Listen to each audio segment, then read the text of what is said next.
Yes, abakunzi ba Star TV aho muri hose muriko muradukurikirana, ndazi ko muri benshi mudukurikirana ndetse muri benshi mwakunze ibiganiro vyacu wagwa naho muri hose. Cyara kuri mwese mudukurikirana, cyara kuri mwese mwakunze ibikorwa vyacu, mwatumye tugera aho turi kuri no munsi. 95,000 subscribers kuri Star TV.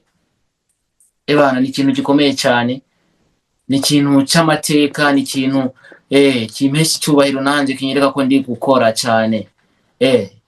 Is a big thing, ni ikintu gikomeye cyane. So mbwa Star TV turi kumwe n'umwe mu bantu novuga yuko bariko barakora novuga na cyane mu gushigikira abarundi bari muri ndavuga muri Canada. Muri Canada ariko arabi bitera mu byinshi bitandukanye. Tuko turabona bamwe bariko barajayo, bava mu bihugu duhana imbibe, ndavuga ibihugu bibanye bariko baraja muri Canada cyane. Akumbure n'umurundi wacu ariko kuja muri Canada. Hari n'ubundi murundi wacu imeje kujayo, ari bita Kidumu. Uheruka kujayo ni Bifariage, ariko vuba Kidumu arajayo. Ubwa mbere hari hagiyeyo ya Jamal avuye mu gihugu ca UK, aho ndavuga Angleterre kuko arabunshura kuvuga UK, na cameraman wanje hari shura kuvuga UK ntatawe jari byo nje bituma nje mvuga England. So turi kumwe na Madame Jo, ça va? Turabaramukije Starboy. Meze gute ngaho muri Canada, meze gute?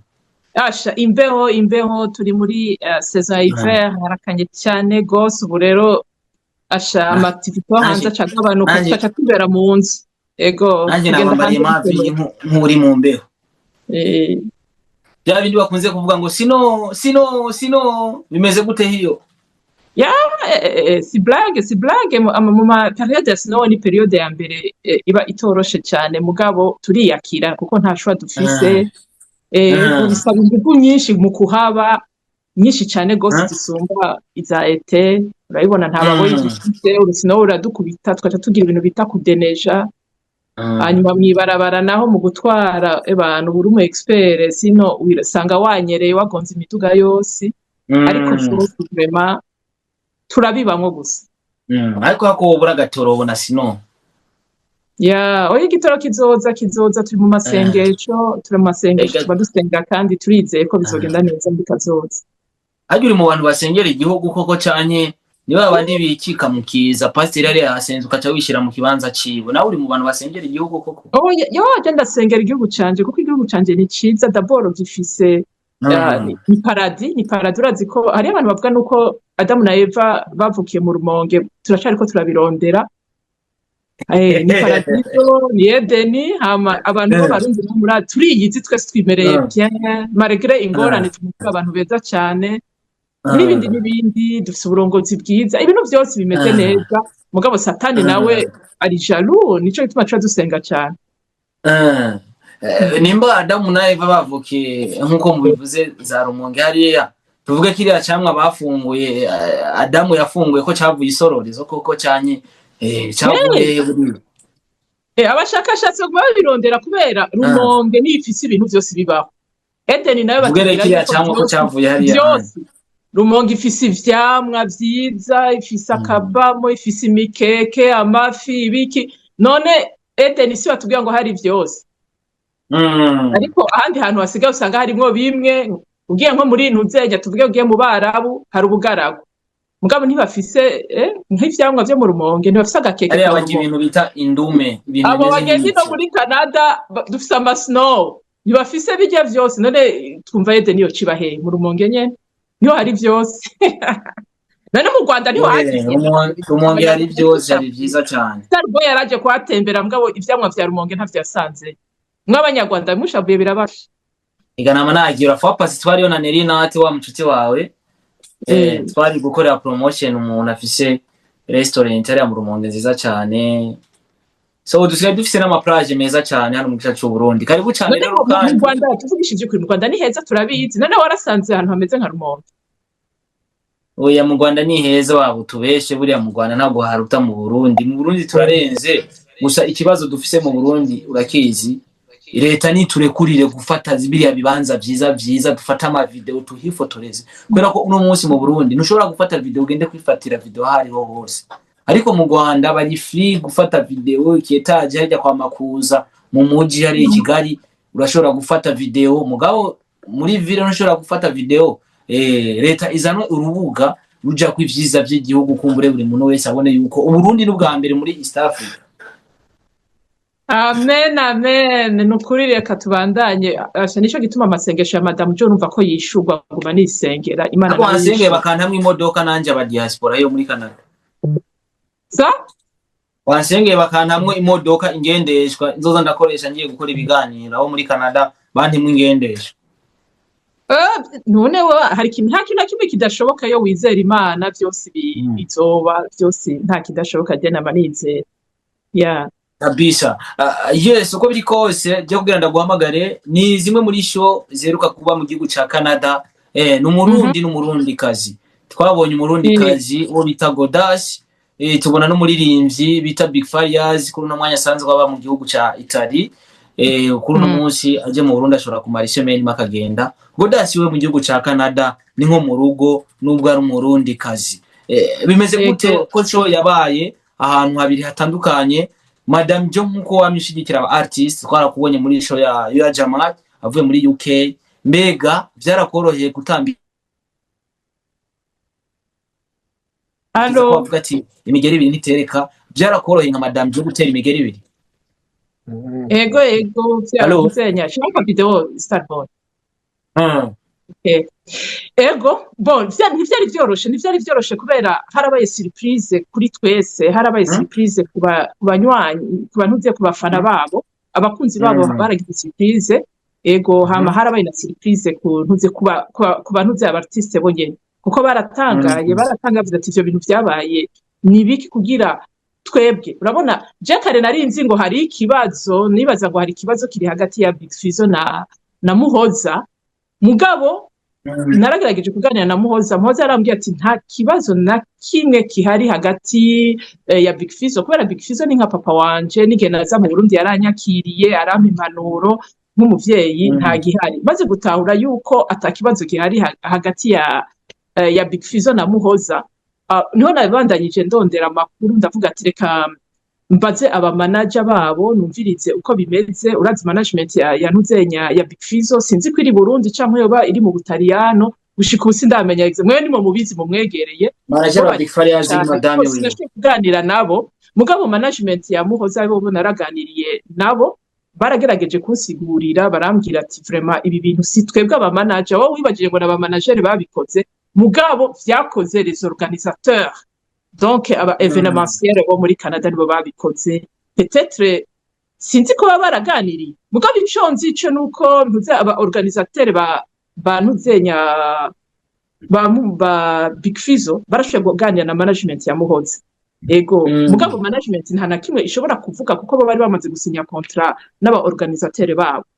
Nuko rero byagenze rero ama Madame Jo n'abafana twari dushavuye ganuzi twarashavuye cyakiraho nyene entre temps quand on est en train de préparer l'événement quelconque, umuntu a prépare l'événement akaca yumvira ega ino événement ko ndiko ndayitegura quel est l'intérêt ni yaye, kubera ko uno munsi uteguye ikintu ndashira intérêt imbere kumbura ba événementiel bari gutegerezwa kuvugana hagati yabo, mbega koko izo show bariko barategura canke bategekanya ko ziba, mbega bariko bazitegura kugira binjiza amafaranga canke bariko barazitegura kuryoherwa nyene gusa, kubera ko uno munsi umbwiye abantu bateguye show batumvikanye hagati yabo ku buryo bashobora guhana iminsi cyane, baza ati mbega ni iki bashira imbere kumbure kugira bashobore gutegura izo show.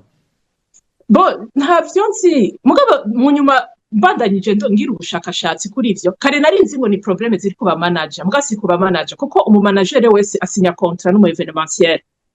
Muhoza yarasinye contrat n'umu événementiel wiwe, Big Fizzo asinya contrat n'umu événementiel wa Ntuzenya yamuteguriye ikibanza ngaha muri Edmonton.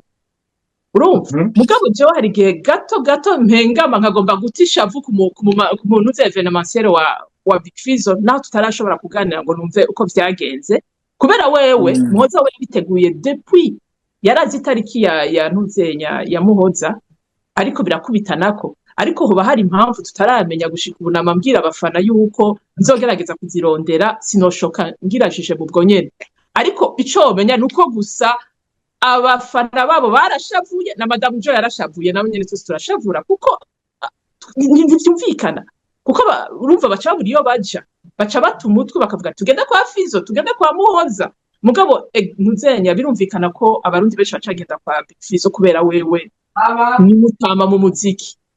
Ariko tugerageje kuraba amasanamu yagaragaye vyaragaragaye ko Muhoza yinjije abantu benshi par rapport ya Big Farious. Ivyo nabonye niko biri cyane mwebwe mwari muri ico kibanza mwabonye ibindi bitandukanye nivyo nabonye. Bose bararonse abantu Big Fizo hanini yaronse abarundi ariko Muhoza bien sûr yararonse abantu benshi kubera wewe yaronse yaronse nka East Africa yose yararonse abazungu muri Canada. Urabona Muhoza yavukiye ino ntiyavukiye ino yaje ari umwana mutonya yize primaire yiga na secondaire muri Canada bisigura ko afise abagenzi benshi cyane bien sûr gusumba Big Fizo. Big Fizo afise abarundi n'abanyarwanda n'aba East Africa urumva ahanini hari abarundi peut-être n'abanyarwanda. Mbega wahamagaye Big Farious ndetse akongera agahamagara ya Jamal yoba ari umurundi cyane yoba ari umuntu ari muri business nyine ahamagara buri muntu wese kugira yinjize udufaranga? barazi yuko ikintu kimwe aba evenementiel bo ngaha baratandukanye kandi bava mu ma communauté atandukanye. Hariya usanga ari abatanzania, hariya usanga ari abanyarwanda, hariya usanga ari abarundi mugabo ikintu bamaze gutahura nuko abana b'abarundi bafise amatara. Nico gituma kenshi baracuranwa byarige mvuga ngo gira bacuranwa nk'ibisambo. Waravuga ati reka nirukange kuri naka ugasanga ashobora kuronderwa n'umutanzania, ashobora kuronderwa n'umunyarwanda, ashobora kuronderwa n'umurundi.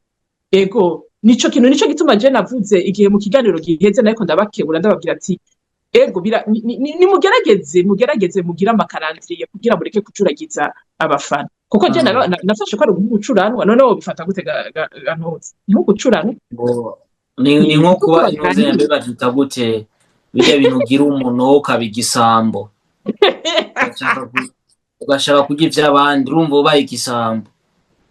Donc ukiraho nyene aramwe mu makuru dufise ko Big Farious ataronse abantu yaronse abantu batatu canke bane niko bakunze kubivuga abarundi iyo tubura yuko mu artiste yarabaronse mugabo uko vyari kugenda urabona nk'ubu iyo bishika nuko nye numva nakubwiye ko aba evenementiel batandukanye baba umwe yahamagawe nabi undi ahamagara nabiwe birashaka nuko baba batazi nayo mugabo iyo babashira hamwe nukuvuga abantu ba Muhoza cubona Muhoza azanya biwe Big Fizo akazana biwe nitwari kuronka naho dukwigwa nitwari kuronka naho dukwigwa. Big Fizo araronse abantu kabisa araronse abarundi benshi baraje kuko baramukunda cyane gose muga si benshi cyane uravyumva ntibashaka kuba benshi cyane kubera twari twigabuye. Izina Muhoza muri Canada ni izina rikina cyane cyane twebwe abarundi twamumenya kuze ndetse je nta n'imyaka 3 iheze ndamuzi. Izina Muhoza mu gihugu ca Canada na cyane cyane muri music rihagaze gute rimeze gute? Izina Muhoza abarundi ntibari bamuzi cyane ubu ariko aramenyekana abarundi bari kwatangura kumumenya mugabo abatanzania baramuzi abaganda baramuzi ubunyene ndiko ndavuga bari bahejeje kumurihira itike ubu yagiye kugira ishow mu Buganda nukuvuga aba evenementiel b'abaganda barazitana yiwe ubwo nyene bace basinya contrat bahejeje kumubona bacamwuriza indege express ubu rero iyi samedi ubona ari mu Buganda agira kore show. Bisigura yuko hari abantu bamuzi bazitana ya Muhoza. Y'abantu bazitana ya Muhoza. Mega tugerageje kuraba ko gaciro ariko arahabwa hanze y'igihugu ndavuga muri Uganda ndetse no ngaho muri Canada kubera ita ku gaciro atagafise mu gihugu cy'u Burundi kubera iki ivyo bintu ariko arakorera abandi mu Burundi tutariko turabibona wibaza ko ari yehe mpamvu ituma byose tutabibona ariko ibindi bihugu biriko birabibona? Je sinzi ngiye guca urubanza nka Madame John bavuga ko abarundi barasamaye kabisa uyo ni Madame John mugabo ntavyo sinzi ngawe nawe ukuntu bibona sino iryo tunga niryo ducika none iryo tunga abaribona bo bararikoresha umva bo bataribona abo hanze bo bararibona iyumvire umuntu yagize show ubwo nyene bakacamurihira itike y'ubwo nyene express kugira aze gukubita Uganda nabo. Biratangaje kubera ko aje mu Burundi sinibaza ko vyokoroha cyane kubera ko numwe mu bigeme dufise bafise impano ariko ugerageje kuraba ico bita showbiz hano mu cyacu Burundi vraiment yaragerageje gukora ntacyo atari ko arereka abarundi ariko ngerageje kwinjira mu Barundi muri rusangi nasanze tari benshi bamuzi cyane bakurikirana ibikorwa vyiwe koko ni wosanga ari muri management yiho bafise strategy zabo bariko barakoresha mu buryo bwo gupromoting uwo mwigeme wabo, ugasanga kumbura igihugu cacu cy'u Burundi ntibagiharura mu bihugu bo mwa promotion kwe kumbura yashore kumenyekana. Ntaco batakoze. Je narageze kuganira na manager we ndiko ndamubaza igituma abarundi batamuzi cyane, nawe nyene aravuga ati peut-être bizoza buke buke, arafise ivyizigiro. Ati je baraje no kumara igihe kitari gitonya mu Burundi, namuhoza kugira abereke abarundi. Ati je naramuherekeje Muhoza ndamushikana mu Burundi kugira amwereke abarundi, ariko kontra je mukore buke. Babwire Muhoza uri hose na management yawe mume kontra ngaha mu Burundi akakana karere kiwacu dukora akazi. Tukira aho nyene suko nanyegere bya nanye ngo mayibufu nanyegere zomuhamagara ryari ndaguntuzenya usubire uduhe link kugira utuvugishe tuze dukore ikindi kiganiro rendez-vous ndabugire ko usubire utuvugishe nko washoboye kumvugisha nukuri ndabishimye kabisa. Kumbure yo natubwira n'impamvu abona mu Burundi bitariko biragenda nkuko biriko biragenda hanze y'igihugu, wosanga afise byinshi yo tubwira biri ku mutima wiwe, bigatumura kumbure biriya bintu agwaye ku mutima wiwe kubwira abarundi bose tubitorera umuti mu gihe azoba ari kuri kamera za Star TV. Ego vraiment kandi umenye Star TV je namavuga burya abanyamakuru turafise ntuzenya ububasha budasanzwe, ifo ko natwe tuza turakorera ku bana bacu tukaganira bakaganira nawe bakaganira kugira ngo abana bacu bamenyekane kabisa. Handi ho ababazi bazobatwiba, Abatanzania bazobatwiba, Abaganda babatwiba, Abanyarwanda babatwibe, kuko barazi yuko abana bacu barafise tana. Mugabo birababaje kubona abarundi batariko barabona agaciro kabo, mugabo bakabona abanyamahanga. Imvire akubise show muri Nuzenga, urena agiye mu Buganda, ejo uzobona Abatanzania baramutwivye, aba Nigeria ivo kuko baramubona n'umwana afise tana kandi urabona ko afise avenir. Hama natwe abarundi nuko bigenda rero, ifoke twikebuka hama twese tukaraba ukuntu twomuha agaciro. Tukira aho nyene kumbure ko anze nkubaza ikindi kibazo, mbega Big Farious yakoze shonga muri Edmonton nta handi azoja za Montreal za Webe n'ahandi henshi atandukanye. Amakuru naronse nuko yamaze gusubira inyuma i Buraya, yari yajanye bari bazananye n'undi yitwa DJ Saido avuye mu Bufaransa, nawe nyene avuza neza umuziki basha. Ndabasavye muze bo tubire mu byanye n'ivyo byiwiwe, yaramuye aba DJ benshi bantu mu cyacu. DJ Saido kabisa n'umuntu uzenya yarako abarundi bararyohewe baratangaye. Baci basubira inyuma, basubira inyuma, mugabo baradusezeranye ko bazokwipanga vizuri bakagaruka. Bazogaruka rero turabarindiriye ngira bazogaruka, baco bagira turugira Canada yose turabirindiriye. Uturiko turitegura ntuze Kidumu kuri Bonane Montreal barashushe Edmonton nabonye na publicité yiwe. Ariko cambaza kino kibazo, mbega iyo muryohewe n'aba artiste biwacu mwebwe aba diaspora musanzwe muba muri ico gihugu canke musanzwe muri hiyo mugaragaza gute umunezero wanyu kumbure ku buryo mu nabo barabizi uwo munsi waramaze kubona intuze mbega niki impene zitorotse ikiziriko. Ariko nitubona amadolari mu batamwa ya kuri stage barayabatera none baryohewe, ubwenge buca butakara bagashiramo za $10 za shiramwe nyene $100 nyene umwana w'igihugu aryohera. Ati baguha $100 umwana w'igihugu aryohera. Azobaha nimuze murira indege muce muza. Ariya za NS zigugwa hiyo angahe? Ni matru $100 guco. Begura zintu zaga $300 no kwa amahera menshi cyane. Twebwe amahera menshi abantu bambye ko baguriye NS Big Farious. Abantu bambye ko bafashe neza Big Farious baramugurira NS nyinshi. Bashavuye hamerewe neza, urabibona urukundo bamukunda kandi vraiment ntakubesha ntuze. Turetse ivyo by'aba organisateur abo ba evenementiel bagenda barakora amakosa, sino Big Fizz aratanze show abantu bose baramukurira inkofero, baravuga ati uyu muntu turamuhebeye, barabuze ingene bo muhazi 100% vraiment muri tukira aho nyene kugira mbazi ikibazo ibintu byose avyoroshe. Nabonye hari aba artiste kuva ikindi kibazo ngira mbaze ni iki, twarabonye ko Big Farious yaririmbye playback. Benshi baba bifuza yuko aba artiste bamwe baririmba live. Mbega nkamwebwe muri hiyo onye mukunda live canke na playback ni sawa umunezero numwe muri rusange kubera ko bavuga ati umuziki oya w'ubu twe mwiza. dukunda live irazimvye cyane rwose hama irazimvye rwose kubera bagize live bategezwa kuduza igiciro badugije igiciro naho hari igice usanga abafana bibagora kukiriha bakaca bemera basi kugiheba kubera hariyo location y'ivyuma abagitariste ababasiste n'abajya abantu bose bagira band hama band kandi nabo utegezwa kuca n'abahemba kabisa nabo nyene ukabashiramwo urumva no kuvuga ntuzenya itike rica riduga iyo riduze kenshi rero abarundi baca babiheba baca bati vyazimvye ntavyo tujamwo babihevye nabo umva baca bahomba ariko buke buke uko bazogenda barabona akanovera k'abartiste bazotinda batahura neza ko live ni prix ni igiciro tegezwa kuzimba kubera hariyo undi mutahe uba wiyongeye ku bijyanye n'ico bita droit d'entrée hari ukuntu umenga byahindutse bivanye nayo bari bashize ku bwa mbere mu nyuma barayahindura bivanye n'uko bari bashize ngo ku giciro ngo kirekire barabihinduye mu nyuma kubera iki babihinduye byagenze gute nimba hari icyo bizi ko use n'ubidusangiza kwa Big Fizzo je nibaza ko ata giciro bahinduye vyagumye uko nyene gushika show ihere ni ntibigeze bahindura n'ikimwe we ego ikintu bigeze amakuru amwe twarunse avuga ko bagitangaza show hari amafaranga yari ku matiketi ariko mu nyuma barahinduye amatiketi baragabanya amafaranga bivanye n'uko ubwambira amafaranga yari menshi ivyo ntavyo nzi kubera ahanini ntuzenya umwanya munini nari kwa Muhoza kubera Muhoza twaraganiriye ego arambwira ati madame Joe yagutaye mu vyunguka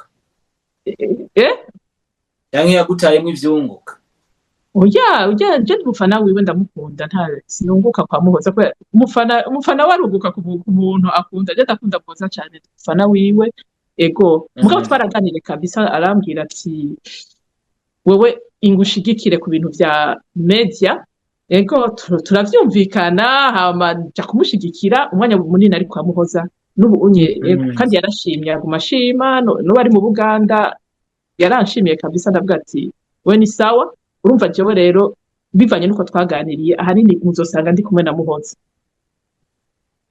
ndumva ibiceri bigiye kuboneka na je bigiye kongeraho umufana nta biceri umufana arafanatiza bivanye nuko mwavuganye ariko ndabashikiriza ibikorwa vyiwe vyiza gusa mwe muzoze murakurikirana imuhira media nta kindi ndabasavye kabisa ariko bamwe mu barundi bari mu mahanga baragirizwa kudashigikira abarundi bagenzi babo ndacacane ko zimwe muri show zikorwa n'abaririmbyi bava mu bihugu bibanyi ndavuga muri East Africa abarundi baravyitabira cyane kuruta uko bitabira ivy'abarundi bagenzi babo biva kuki ni kubera iki mbega ni kudaha agaciro ivy'iwacu cyane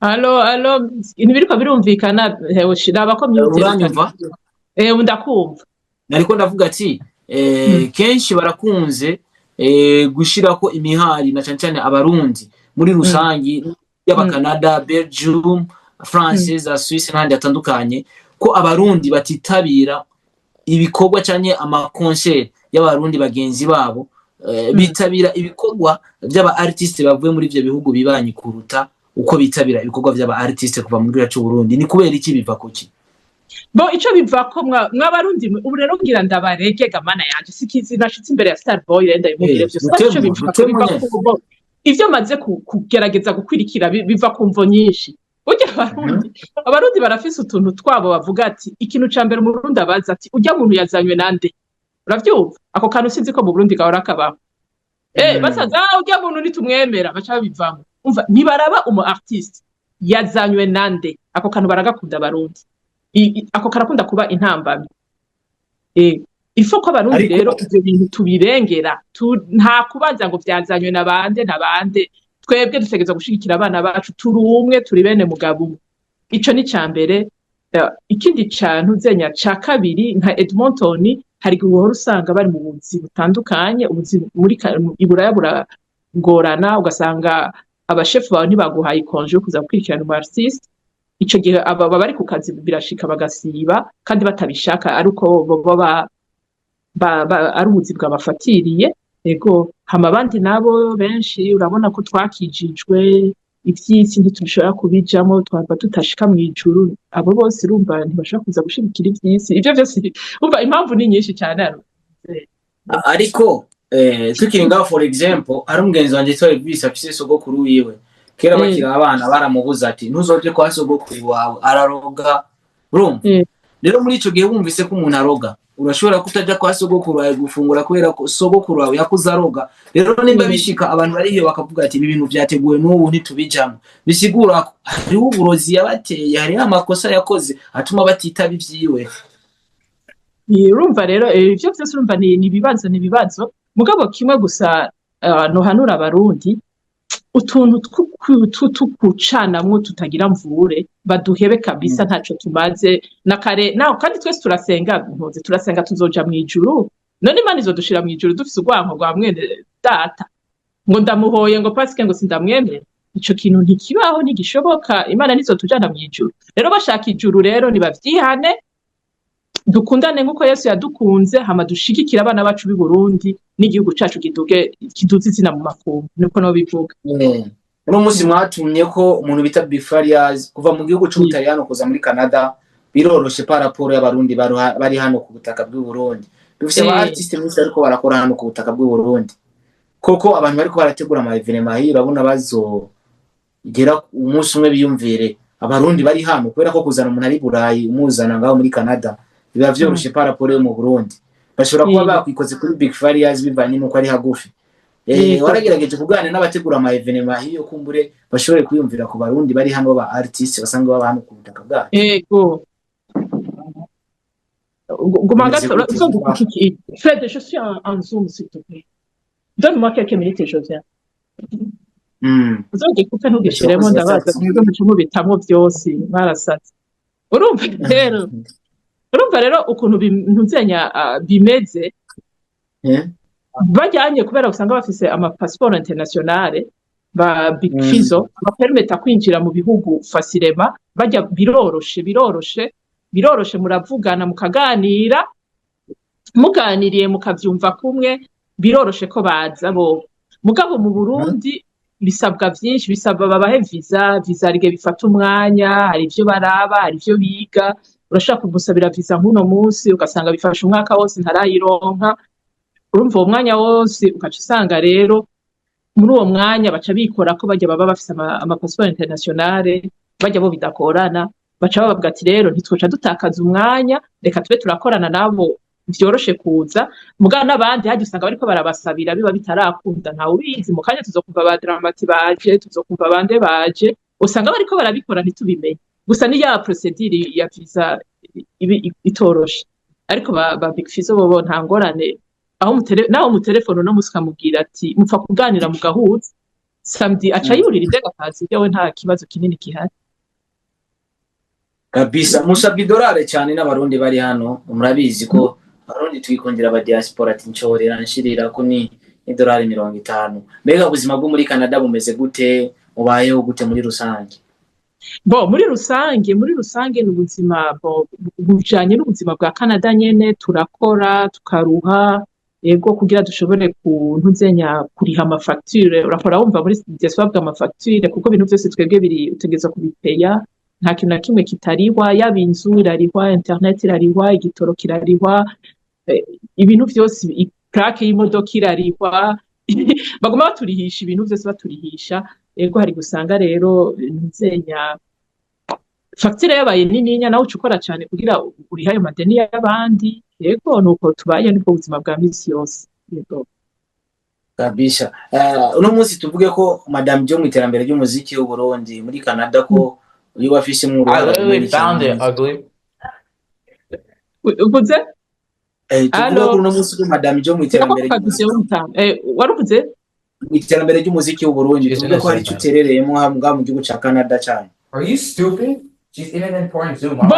Iterambere ry'umuziki w'u Burundi ikintu ushobora guterera ati nikihe kimwe gusa reka dushimire aba artiste bacu artiste barundi bariko barakora basigaye basohora indirimbo ziryohera bose ego imvire nino mpora ndaba bajya aba DJ bo mu manze bo muri East Africa n'aba DJ baba Nigeria basigaye bavuza urabona ko bacishamwe indirimbo z'abarundi vyerekana ko bariko barabikoramwo ingufu, vyerekana yuko bariko bakora umudiho uryoshe, bariko bakora neza cane gose.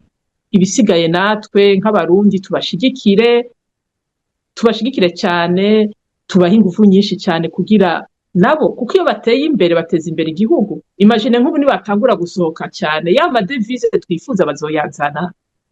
Umunsi muzokuba bamutumiye muri Amerika, bamutumire muri Canada, baba Nigeria bose babatumire iwabo kubera basigaye bakunda imidiho yabo, Abatanzania, Abakenya bose bamwe babatumira. Ico gihe natwe rero iterambere rizoba ririko riradushikira mu Burundi, nuko ndabifata.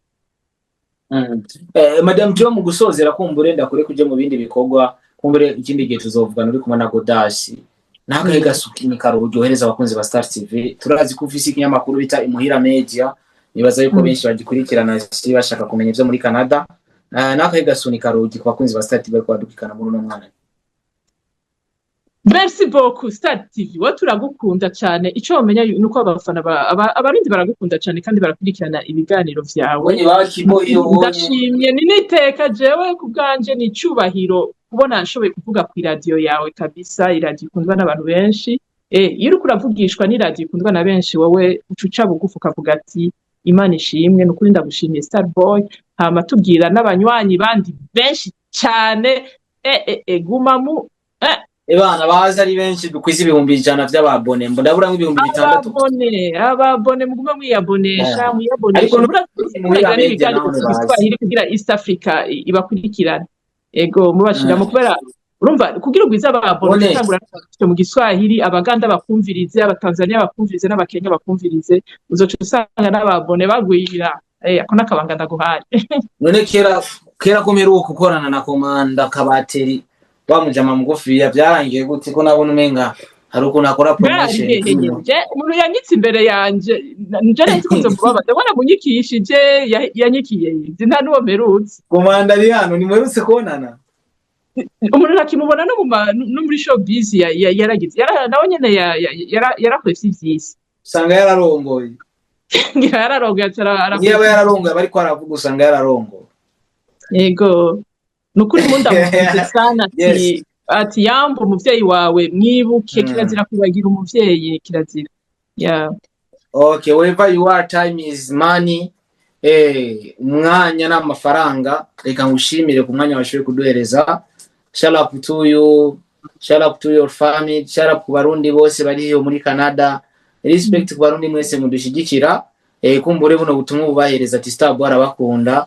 Nabonye ari abarundi benshi babayoza Edmonton, nabo bita Jospe Migisha no mu modo twarakinanye football. Nabonye abangaho Edmonton mu tipe w'umugangi bose basuhuze baramutse uti turabakunda mu Burundi. Mubandanye mudushigikira, bunatwiba tuzobashigikira kabisa. Murakoze cyane. Ego sawa. Abakunzi ba Star TV nuko bimeze, twari kumwe na Madame Jo from Imuhira Media. Nandi ni Starboy the Ship, Mr. Recorder. Ino video tuyikoze mu ijoro, turi saa 6 z'ijoro, je pense, I think saa 6 n'iminota 16. Ndibaza ariko iyo onye ndibaza muri nka saa 5 yo kumuramba. No, turi ntuze saa 10 n'iminota 12 ya après-midi. Okay. Isa 7 z'ijoro ndi gukora ikiganiro, mba nabiruhiye guys. Muze murana munanje kugira mbere. Oya bo nukugutama akaguha ifana abafana kugira ngo barabona ko ntiba comprendre umuruho, ntiba comprendre mwabafana mwe ripfa ko rimwe mugira akantu mukazati akiri fana mukora byinshi. Baze barantamo. Okay, merci beaucoup. Sawa murakoze.